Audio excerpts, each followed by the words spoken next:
Buongiorno from Turin, Italy. I had my first espresso.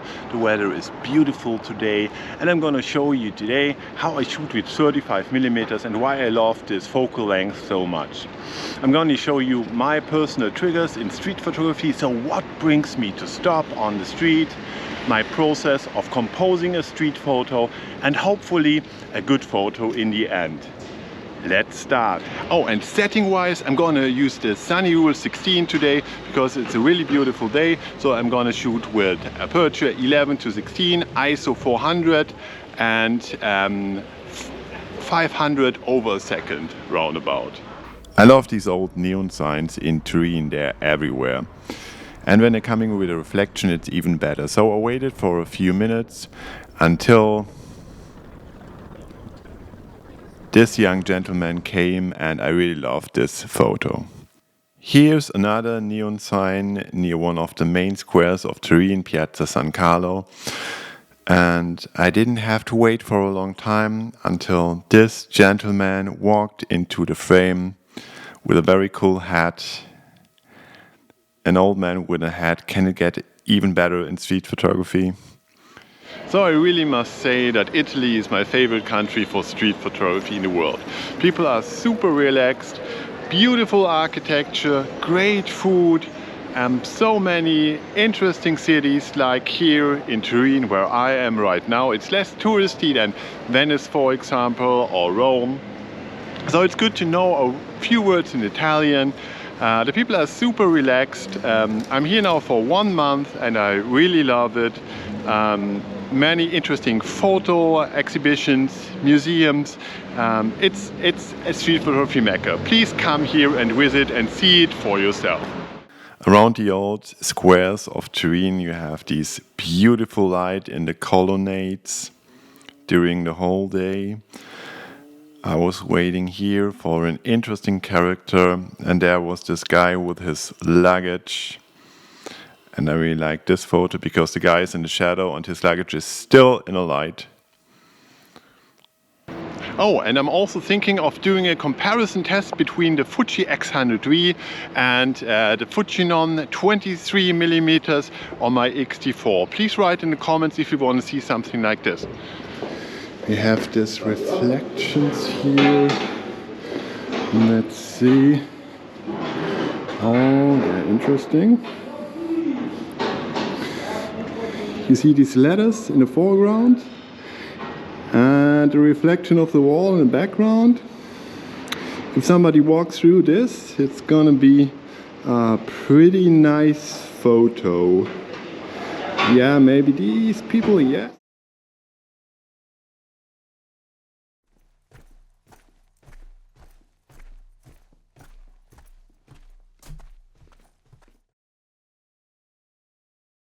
So slowly it's getting really too bright here, and I'm gonna have some Italian pizza or pasta for lunch. Afterwards maybe 1 or 2 or 3 Italian espressos, and then I will return, and around 3 p.m. it's gonna be a really interesting light.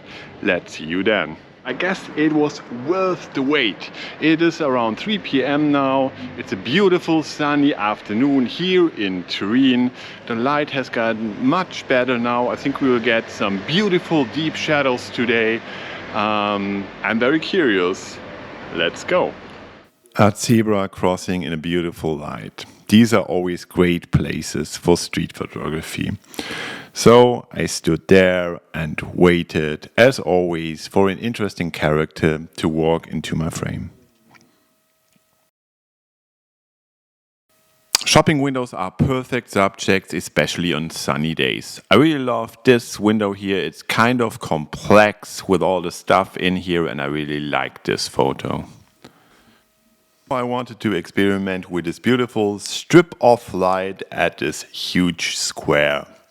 I was hoping for a single person just walking towards this strip of light, so I got closer and closer, took some shots on my way. Yes, you will say this is a cliche, but I think photos like this are still classic and I always love to do them. guess we can compose it also like this. Yeah, there's some people coming.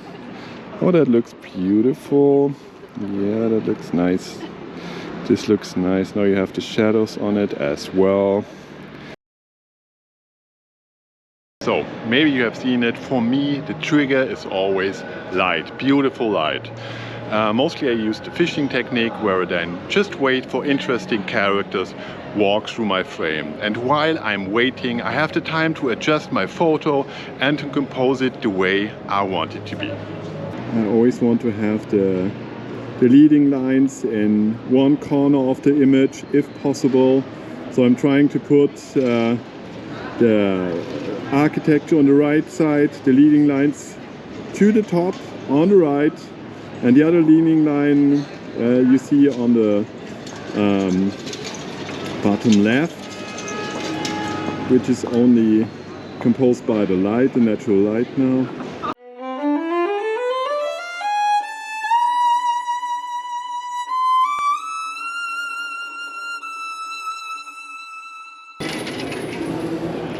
It's a normal weekday. Oh no, maybe I don't know, maybe this worked. Soap bubbles, are they called soap bubbles in English? I even don't know, but that's interesting. That's a classic. This always works, hopefully. With the shadows, that's interesting. Yeah, that's cool, very nice. I think it's better to keep some distance, that you see the whole picture of just people and children walking and running around here. That's really beautiful. These colonnades are really beautiful now with the evening light. Just the people walking through it, like always. Then you need interesting ones. So maybe this one, this lady, I don't know. Yes. Ooh, the last bright light of the day. That's interesting. Oh yeah, I like it. So now I want to know, what do you think of these kinds of videos? These kinds of videos where I just walk around in the streets, showing you my approach in street photography, and not sitting at home while I'm reading something I've prepared a few days before. So is this the better approach in videos? Do you like it more? I'm very curious about your comments. What is left to say? I'm not sure. I will enjoy an aperitivo now, as every Italians do every day, I guess. And hope you have a good day. See you in the next video. Yours, Oliver.